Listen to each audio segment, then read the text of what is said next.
भगवान शंकर ने ली श्री राम की मर्यादा की परीक्षा।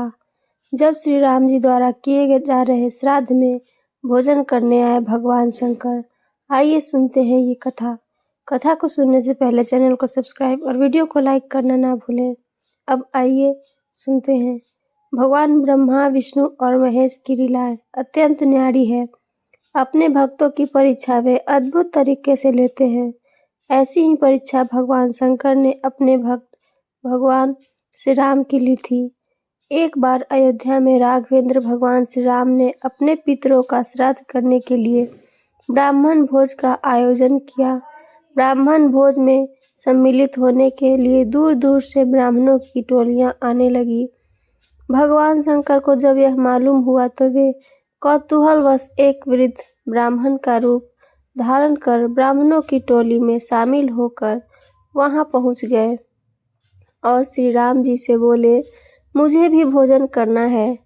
अंतर्यामी भगवान श्री राम बूढ़े ब्राह्मण को पहचान गए और समझ गए कि भगवान शंकर ही मेरी परीक्षा लेने यहाँ पधारे हैं। ब्राह्मण भोजन के लिए जैसे ही पंगत पड़ी, भगवान श्री राम ने स्वयं उस वृद्ध ब्राह्मण के चरणों को अपने कर कमलों से धोया और आसन पर बिठाकर भोजन सामग्री परोसना शुरू कर दिया।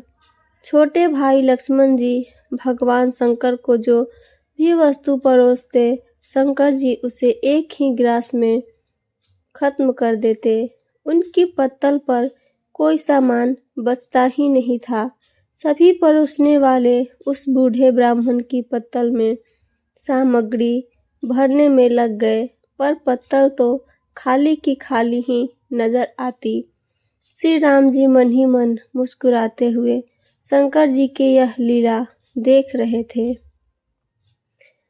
भोजन समाप्त होते देख महल में चिंता होने लग गई।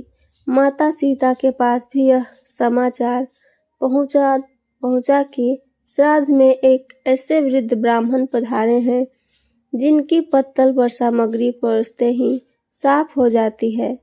श्राद्ध में आमंत्रित सभी ब्राह्मणों को भोजन कराना भगवान श्री राम की प्रतिष्ठा का प्रश्न बन गया। माता सीता भी चिंतित होने लगीं। जब बनाया गया सारा भोजन समाप्त हो गया, फिर भी शंकर जी तृप्त नहीं हुए, तो श्री राम ने माता अन्नपूर्णा का स्मरण कर उनका आवाहन किया। सभी परोसने वाले व्यक्ति वहां से हटा दिए गए। माता अन्नपूर्णा वहां प्रकट हो गईं। शंकर जी की क्षुधा केवल माता अन्नपूर्णा ही भर सकती हैं। शांत श्री राम ने माता अन्नपूर्णा से कहा, अपने स्वामी को आप ही भोजन कराइए। इन्हें आपके अतिरिक्त और कोई तृप्त नहीं कर सकता है। मां अन्नपूर्णा ने जब अपने हाथ से भोजन पात्र लिया तो उसमें भोजन अक्षय हो गया। वे स्वयं विश्वनाथ को भोजन कराने लगी। मां अन्नपूर्णा ने पत्तल में एक लड्डू परोसा। भगवान विश्वनाथ खाते खाते थक गए, पर वह समाप्त नहीं होता था। मां ने दोबारा परोसना चाहा तो भगवान शंकर ने मना कर दिया। शंकर जी हंसते हुए डकार लेने लगे और बोले, तुम्हें आना पड़ा, अब तो मैं तृप्त हो गया। मां अन्नपूर्णा काशी की अधीश्वरी हैं, इसलिए वहां एक कहावत प्रचलित है, बाबा बाबा सब कहे, माई कहे ना। बाबा के दरबार में माई कहे सो होए।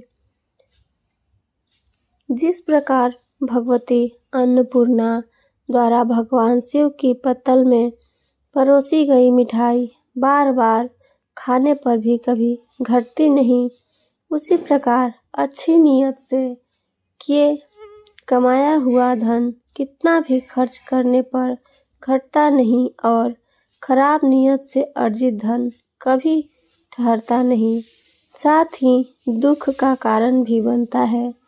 सत्यता और ईमानदारी से कमाया गया धन कभी घटता नहीं और चोरी, बेईमानी व अन्य गलत तरीकों से कमाए हुए धन की बरकत भी वैसी ही होती है। इसलिए अच्छे धन की अच्छी बरकत होती है। शंकर जी ने ली भगवान श्री राम की सीता की मर्यादा की परीक्षा। आइए सुनते हैं आगे की कथा। अब शंकर जी श्री राम जी से बोले, मैं इतना खा लिया हूँ कि मुझसे अपने आप उठा नहीं जा रहा है, मुझे जरा उठाओ। हनुमान जी अपने स्वामी का कार्य करने के लिए आगे बढ़े और शंकर जी को उठाने लगे, परंतु वे उन्हें उठा नहीं सके। श्री राम जी ने लक्ष्मण जी से शंकर जी को उठाने के लिए कहा। अंततः अनंत के अवतार की शक्ति भी अनंत होती है। लक्ष्मण जी ने शंकर जी को उठाकर एक पलंग पर लिटा दिया। अब शंकर जी ने कहा, मेरा मुख और हाथ धो दो। माता सीता ने जैसे ही मुख धोने के लिए जल दिया, शंकर जी ने मुख में पानी भरकर माता सीता पर कुल्ला कर दिए। माता सीता कुल धोने के बजाय हाथ जोड़कर शंकर जी से बोली, आपके उच्छिष्ट जल के मेरे ऊपर गिरने से मेरा शरीर पवित्र हो गया।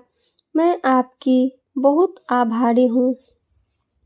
अब भगवान शंकर ने श्री राम को चरण दबाने की आज्ञा दी। श्री राम और लक्ष्मण दोनों शंकर जी के चरण दबाने लगे और माता सीता पंखा झलने लगी। प्रसन्न होकर भगवान शंकर ने कहा, मैंने तुम्हारी मर्यादा की परीक्षा ली, जिसमें तुम सफल रहे। तुम्हारी जो इच्छा हो मुझसे मांग लो। तब श्री राम ने कहा, यद्यपि आपके पास जो चीजें हैं, विष का भोजन, विषधर सर्प, गज चर्म, बूढ़ा बैल, भूत प्रेत पिशाच, वे हमारे किसी काम की नहीं है।